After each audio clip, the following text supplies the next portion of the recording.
Kristen, begitu banyak jemaat pada zaman sekarang ini yang memiliki banyak pergumulan dalam hidupnya. Namun Tuhan tetap bersama kita. Dalam renungan dan pemeliharaan, semestinya kita tidak perlu terjebak dalam ketakutan dan kekhawatiran. Bapak Ibu saudara-saudara yang terkasih, bercermin pada tindakan Allah yang menggembalakan umatnya, kita dipanggil untuk hadir sebagai gembala bagi sesama kita. Kita bukan sebagai gembala ubahan yang hanya memikirkan diri sendiri tanpa memikirkan orang lain.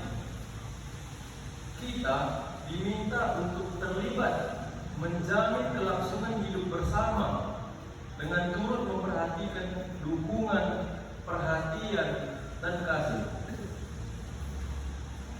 Bapak Ibu saudara-saudari yang dikasihi dalam nama Tuhan Yesus Kristus, hari ini kita juga memperhatikan surat Rasul 1 Yohanes 3 ayat 16 sampai 24, yang dimana pada surat Rasul itu kita diingatkan untuk diperintah Allah kepada manusia, percaya kepadanya dan mengasihi seluruh perintahnya.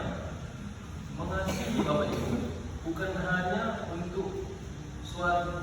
sebuah perkataan, bukan hanya sebuah nada suara, tetapi kasih itu adalah sebuah karya atau hasil yang kita lakukan kepada orang lain. Apa yang kita lakukan, hal baik atau yang buruk kepada orang lain.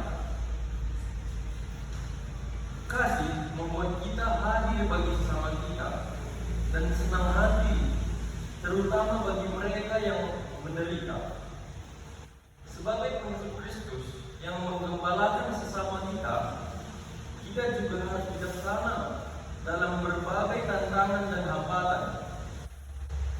Rasul Petrus yang hidupnya bijaksana pun tidak luput dari tantangan, dari rintangan hambatan. Karena Petrus penuh hikmat dari Allah, ia tidak siap.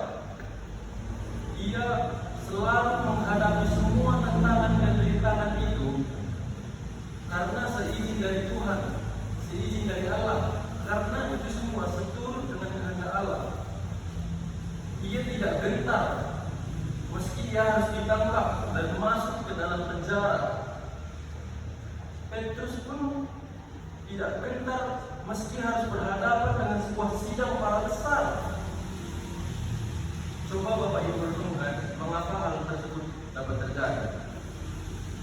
Karena ia dipenuhi oleh kasih kuasa Roh Kudus.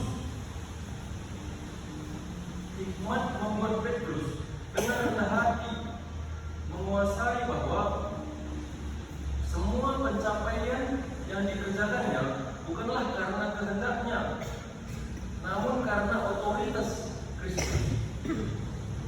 Melalui teladan Petrus, kita dapat memahami bahwa turut serta dalam menata kehidupan bersama Allah bukanlah perkara yang mudah.